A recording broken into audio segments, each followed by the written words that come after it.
ఒక చిన్న కుందేలు అడవిని గడగడలాడించే క్రూరమైన సింహాన్ని ఎలా చంపిందో తెలిస్తే మీరు నిజంగా షాకవుతారు. రోజూ జంతువులను చంపి తినే ఒక రాక్షస సింహం దగ్గరికి ఒకరోజు ఈ చిట్టి కుందేలు ఆహారంగా వెళ్లాల్సి వచ్చింది. చావు ఖాయమనుకున్న టైంలో కుందేలుకి ఒక మైండ్ బ్లోయింగ్ ఐడియా వచ్చింది. కావాలనే సింహం దగ్గరికి బాగా లేటుగా వెళ్ళింది. ఆకలితో రగిలిపోతున్న సింహం కోపంగా గర్జించగాని కుందేలు వణుకుతూ ఒక నాటకం ఆడింది.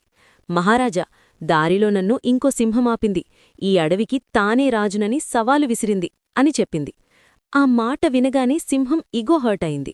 ఎక్కడుందా దొంగసింహం అంటూ కుందేలు వెంటపడింది. కుందేలు తెలివిగా ఆ సింహాన్ని ఒక పాడుబడిన బావి దగ్గరికి తీసుకెళ్లి చూడమంది. సింహం కోపంగా బావిలోకి తొంగి చూసేసరికి అక్కడ నిజంగానే ఇంకో సింహం దానివైపే భయంకరంగా చూస్తోంది. ఆ తర్వాత కుందేలు వేసిన మాస్టర్ ప్లాన్కి సింహం అక్కడికక్కడే జలసమాధైపోయింది. అసలు బావిలో ఉన్న రెండో సింహమెవరు? కుందేలు సింహాన్ని ఎలా అంతం చేసింది?